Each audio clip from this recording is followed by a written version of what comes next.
Perfect. I'm going to put myself right in the middle here. With the sunshine coming in. Sunshine on my face. Yeah, so this is just a little bit later on Monday morning. Welcome, welcome, welcome. Yes, the sun's coming up beautiful. Here in sunny Key West, Florida. Although I think it's supposed to be rain sometime within the day or so. It's okay. I'll water my garden. All right, so this what I wanted to talk to you this morning. It was real quick, real fast. I'm going to make this quickie.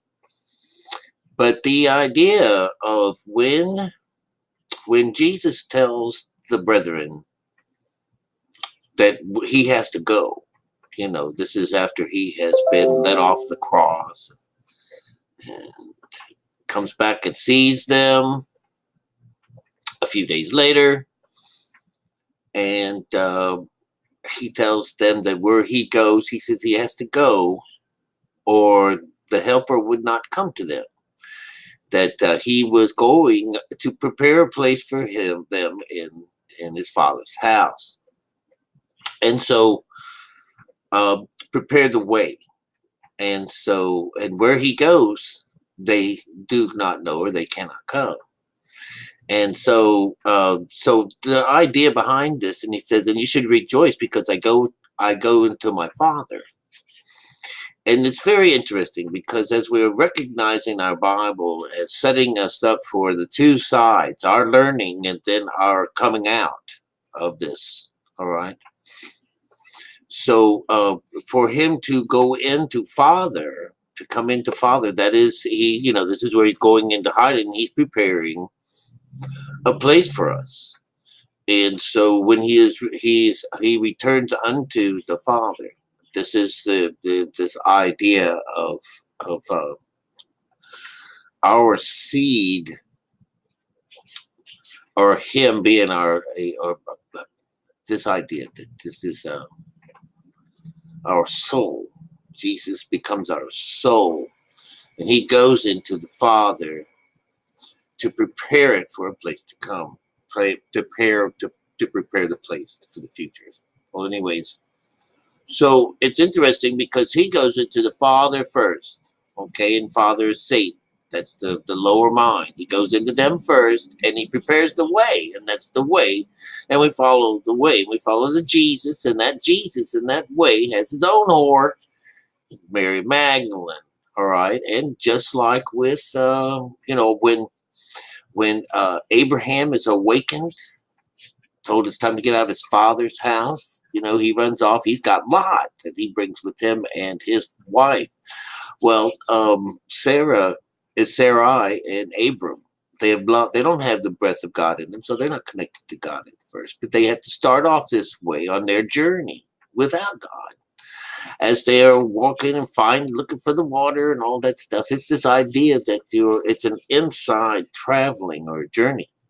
And so for the first part of the journey, you don't have God.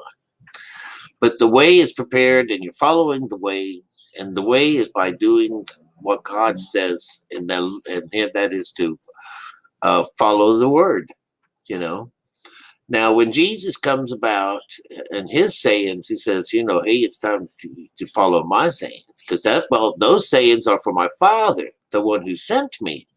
You're going to have to come and do my words, follow my words, or my sayings, and this will set you free. Because this side, Jesus goes to Mother whenever we set him free. So the idea behind the two sides of the Bible are that if you want this world, all right, the first is the world around you. If you want to live, if your soul wants to live, you've got to give up your soul first. So this where God or Jesus, our soul, goes into Father, all right, because that's the ride.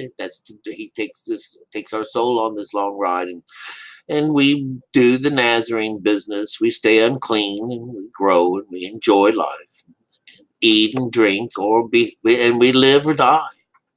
in this place, you know, and it's known as being, you're just being empty because you're empty without God. But Jesus is preparing a place for us during this time. Or he says he has to go, or the helper would not come, you know. So in these stories, he says he sends the helper. He doesn't say he sends himself. But the idea is that everyone hearkens to my voice, and those people that know me will come to my voice. So, you know, these are the ideas that, you know, it's you that does this. It's not a stranger that calls you. All right. So, so Jesus, in order for us to, people, human beings, the soul, in order for the soul to own this world, to live in it, he has to give up his Jesus, give up his soul to do this. And that's where Jesus goes unto the Father. All right. This is, this is the idea that you don't have Jesus, or you're not connected anymore. And during your walks, this is who you're going to hang out with. Right. And then you want to go over to the inside. And the inside right now is off base because you're not allowed to go into the vine. Remember? And Jesus is the vine. Jesus is inside there. So you're not allowed to use the vine. You're not allowed to bring Jesus out. Jesus is our soul. You're not allowed to let him loose. Jesus is our seed. You're not allowed to water him. But you're not allowed inside of yourself during this time. But you're running around with the stranger. Because between those two, it's not allowed out of the gate. You're a little lamb. You know, he's not allowed out of the gate when the strangers are trying to do all the calling for you. He doesn't recognize the stranger's voice. He only recognizes your voice. You know, the owner, his father, his kinsman, not the stranger, not the strange woman, not religion, not anything outside of you, only you. This time, we let him free because we have learned how to sow him correctly. And so once we find the inside of us and we shut off the outside and turn on the inside, there goes Father and all the male energy in you that's keeping you down, the lower mind. Father goes to sleep. And so this is them preparing the way to make straight the way to the Lord, is to go from the inside of you.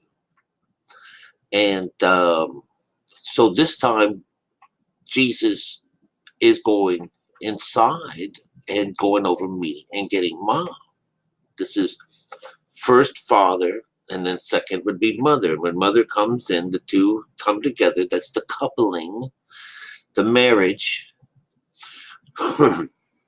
And then the veil wiped open, or the curtain is ripped open, because there's nothing hidden anymore between these two. They're all one. This is when, in the beginning, they were all with one language. This is what it means by that. We were all one. And the idea of them coming up with the brick and the slime. Brick is a man-made thing, and slime to hold it up. This is the first and second beast, the slime. So it's not dirt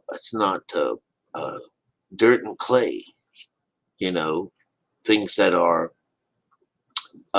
natural. So that's the play when it comes down to most all of the symbolism, is that, a stone is not the same thing as a brick. A stone is a natural situation, and a brick is handmade. And so, and that things that hold things together, is the baker, when he mixes everything up, and puts it together. Well, what holds us together is our bones. As our bones, this is what's represented as our spiritual things that holds us together. It's our bone, and that's why the spirit is the bone.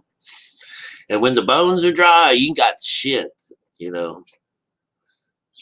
So anyways, Jesus goes two ways. He goes one way to Father to prepare the place for this, to prepare it. That's what the way is about. That's why we're meant to walk this way, to discover the wrath of God, to be afraid, to learn to be afraid of God.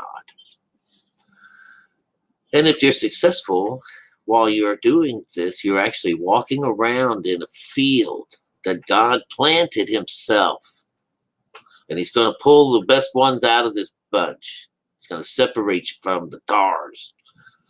And really, all these stories are, the seed is the idea that you're the outside part of it, that you've got to let loose what's inside of you. And that's why the virgin is about the loaves, breads, and things like that, because she brings it out. Father, so Jesus goes to Father first, and then we discover Mother. So he goes outside first, inside second. Just that's how the Bible goes. I hope you understand this. Hope you're catching on. And best to you guys.